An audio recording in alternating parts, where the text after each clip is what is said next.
Teachers, I'll try to get more beads before the lesson. They've just rolled under a piece of furniture, I think. Now, there are also some times in which we celebrate after Easter. It's so great that it just keeps going and going and going. You can't keep it to one Sunday. After Easter, you got to keep celebrating. Not just one day for thinking about Jesus' resurrection, but many days to say, look what God has done. It's just so great. It overflows and goes on for 1, 2, 3, 4, 5, 6 more Sundays. Now that is a lot of celebration. Let's see if we can build the circle all the way up. All these days of getting ready, of celebrating, of learning and growing. Look at that. It's a long year. Does anyone know how many weeks there are in a year? That's right, there are 52 weeks in a year. It's a lot. A lot of time for getting ready. Watch carefully, because the church tells time with colors as well as by clocks. You might see some purple things right now. Oops, here they are. You might see some purple things right now getting ready for Christmas. Soon you might see some purple things getting ready for Easter. And in the Easter season, you will definitely see a lot of white. White candles, white fabric, white tablecloths. On Pentecost Sunday, sometimes we think about fire, sometimes we think about blood, sometimes we think about heat. That red hot Sunday, so important.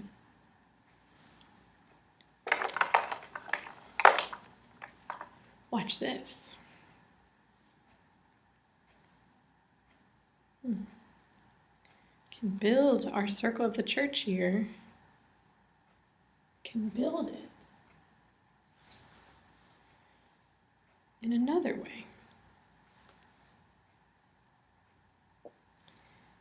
Maybe you can help me. Maybe you can count with me. There's a few that wouldn't fit in our first circle. I'll add them now. 1 white block for Christmas. 1 white block for Easter.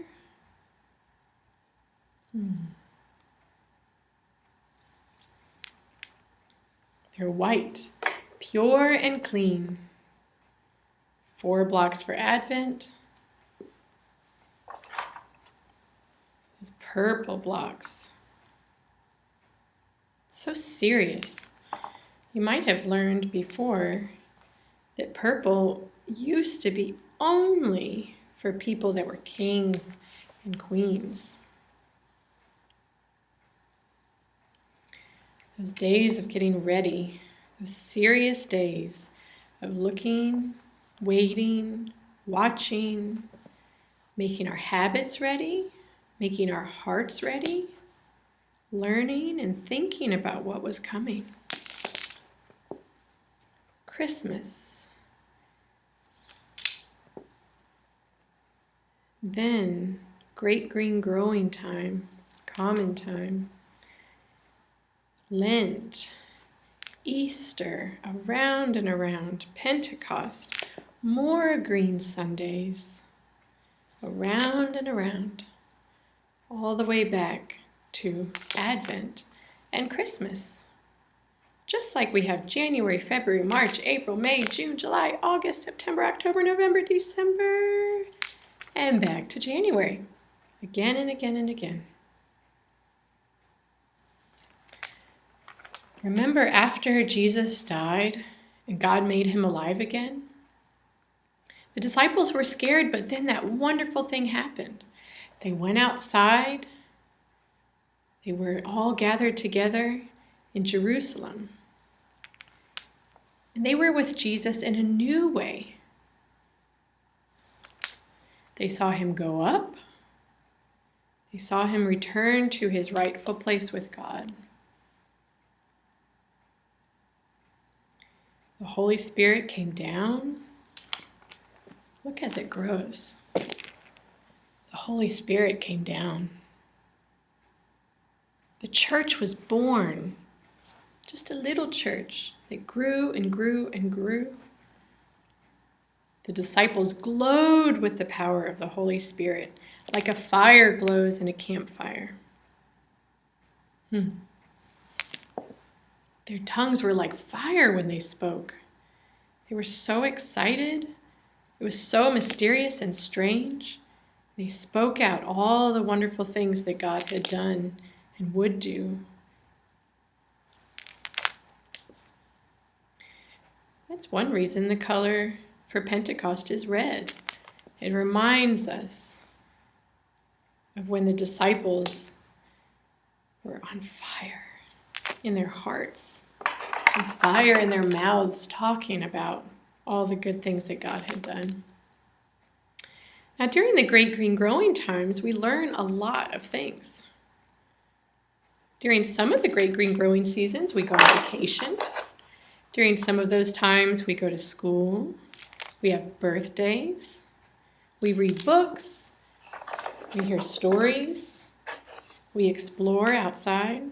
All of those things are part of our growing up, of our learning more and more about God, about each other, about creation.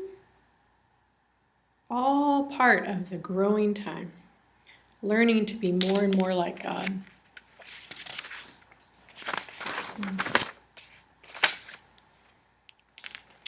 We definitely keep track of time through the months and days and weeks. We also keep time with the circle of the church here. Every Sunday you can come in, you can see that it has changed, getting closer to Christmas, round to Easter, Pentecost, back to Christmas. Advent before that, of course. See? It's all here. It's all ready to teach us. Oops.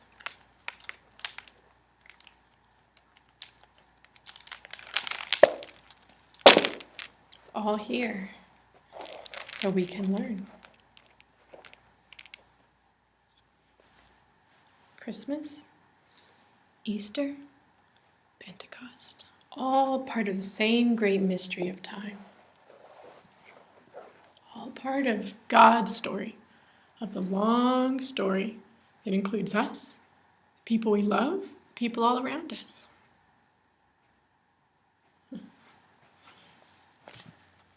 All right, so that's the lesson.